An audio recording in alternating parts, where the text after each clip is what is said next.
Some question, will it affect your kidneys? There's no signs that it will affect you, create kidney damage.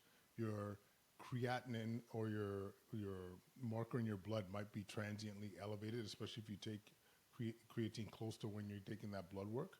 But the impact on your kidney function should not be affected.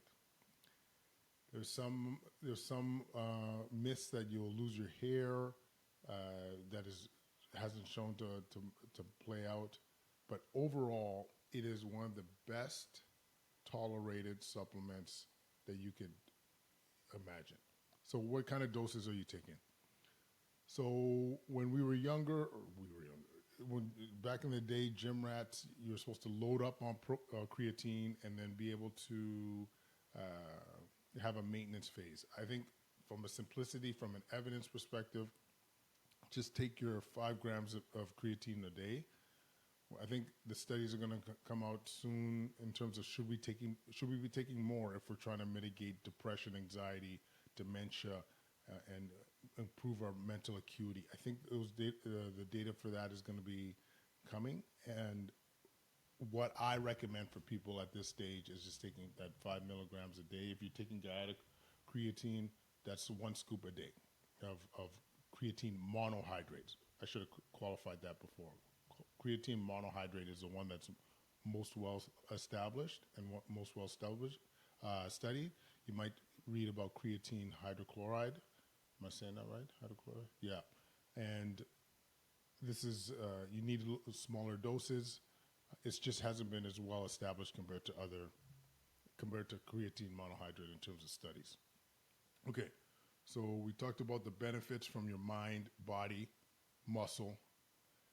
We talked about the risk. The other thing that comes up frequently with people asking me about creatine is timing. When should I take my creatine? So if you're trying to put on lean muscle, there is some weak evidence that you should do it in and around the time of your workout, maybe even more post-workout. The idea is, you're getting that blood flow to your muscles. You're going to get more creatine seen at your muscles at the time. But from a practical perspective, take it when you can. Okay, I personally just take it in the morning because it's easier.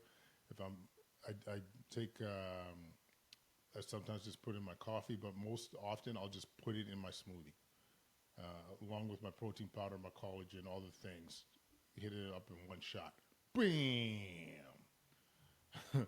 So, in terms of timing, once again, no solid evidence to support that you should try and time it with your workouts, but there is a small suggestion that might be beneficial.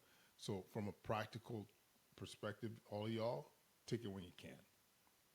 All right, last thing I was going to talk about, and usually I try to avoid talking about kids. Is it safe for kids? You look at the studies, there's no long-term studies that I'm aware of with it suggesting it would be safe for kids. And so if you look at most recommendations, they'll be telling you that you shouldn't give it to your kids. That being said, you got a teenager, you got a kid that's very active in sports. I think it's definitely worth the conversation with your family doctor or whoever that you trust. Would I give it to my 12 or 13-year-old? I'm personally comfortable doing that, but once again, this is my humble opinion. I don't see, especially a kid that is really athletic and has put on some good amount of lean muscle and weighs more than an average kid. For me personally, I'm okay with that, but that's just my personal opinion. My big suggestion, once again, is to have that conversation with your family doc and really elicit what's appropriate for you and your family. All right, that's all I gotta say about creatine, and I just wanted to throw down because it's been coming up so often. It's coming up on my feed like crazy. Ultimately, I think it's a gift. It's a gift that creatine, what it could offer for increasing your lean muscle mass, for increasing your recovery,